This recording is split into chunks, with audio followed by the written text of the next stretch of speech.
next guest, Ashley. He is a published author, life coach, innovator, entrepreneur, and he's the creator of the Conquer Mindset, Conquer the Monster. What a title.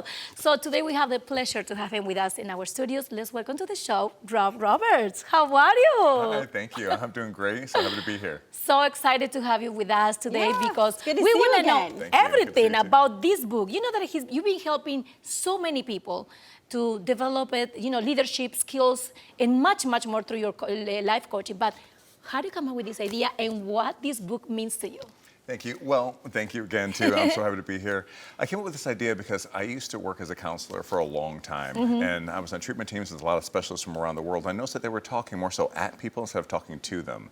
It was more of that whole, I see you, I hear you, kind of talking down to people. So I always say, we'll never lose our eyesight by looking at things from a bright perspective, but we'll always lose our focus when we stare into the fog. And I see a lot of people who are just kind of looking for that lighthouse, looking for that bright city on top of the hill, that guidance. I decided to put all that into a book that is very short and sweet, 69 pages, and you kind of cut through the fluff and kind of get down to the meat and potatoes. As you notice, there's 10 men and 10 women from different parts of the world. I saw the cover right here. We're all facing the same monster, but it just comes at us in a different way. Stress, fear, anxiety, jealousy, anger, and I just want to help people. I love it. I love it. And part of the title is Conquer the Monster.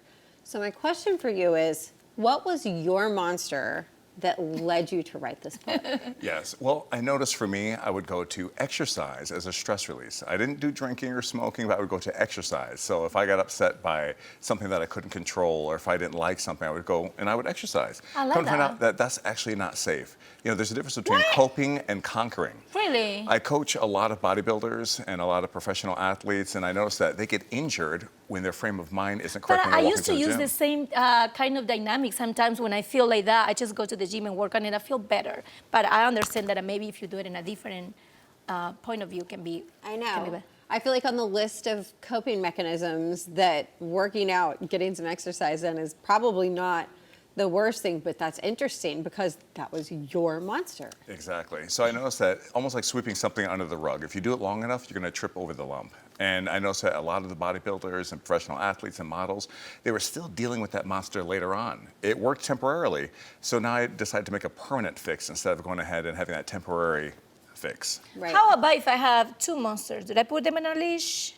Yes, yeah, and most people are. Yes. Yeah, most people are struggling with 3 or 4 or 5 monsters, whether it be See, I'm not jealousy, that crazy. anger, fear, childhood trauma. And the more that we ignore these things, the more it'll come back like a wolf and hunt us down and get us when we're most tired. It's usually when we're vulnerable, when we're hungry, when we're tired, when we're sleepy. We have that emotional trigger that pops up out of nowhere. Goodness.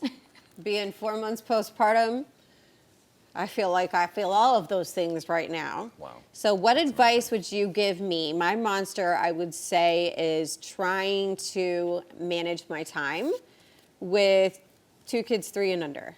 Wow. Well, with that right there, we have to say, is there some procrastination involved? What type of stresses are we dealing with? Are we writing a to-do list? And a lot of times, our mind, it's like a garden. Whatever we plant in that garden, it's going to grow. So whether it be Right. positive or that. negative. So here it is. Instead of clipping the leaves off the top of the weeds, which I see a lot of people doing, it's time for us to get a little dirty and get down to the root of the issue and extract it once and for all. Okay. Oh my gosh, I love that. So what do you think the root is? Well, here it is. Say if I was to sit down with you one-on-one, and that's another thing too. There is no one-size-fits-all cookie-cutter approach to mental health, and unfortunately nowadays, this is what I see. I see people coming in a little sad in an office with a professional, and they leave depressed, and now they're on some medication. We don't need that. We can actually work through these things with someone who's trained. And there's a difference between, say, a therapist and a coach. The therapist is going to say, oh, wow, that sounds good. Tell me more. While the Yeah. coach is going to say, you know what? Let's work on fix this that. Let's directly. work on Let's that. go Let's at fix it. that. Exactly. Oh my Wow, I love that. What I think we need to amazing see him words. Like professionally. we need to see him every day. Yeah. Now, this book has been written for need to see many, you many morning people. power with I him know, every morning. right?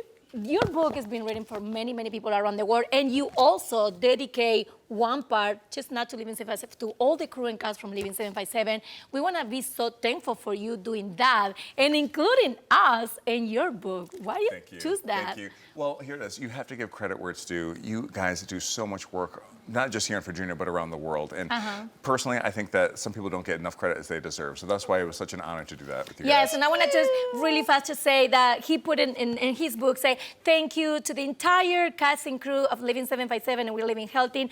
our sister show and for the inspiration and the love. So we want to thank you, Rob, Thank you. for being here today with us, for being Yes. such a great leader for many people and to help them to develop leadership and everything. Oh my God, I'm so, we need him often here. Well, now, if someone want to reach out to you, Rob, we have the info. Any suggestions, social media? Yeah, social media, you can reach out to me to my website, Instagram, TikTok, whatever you like to choose. You could just choose that. That's Okay, fine. you're not going anywhere because we have a section right after this. But you. now, coming up next after the break, thank you so much once again. Swiping right with Huffman and Huffman. Don't go anywhere. Now, Rob.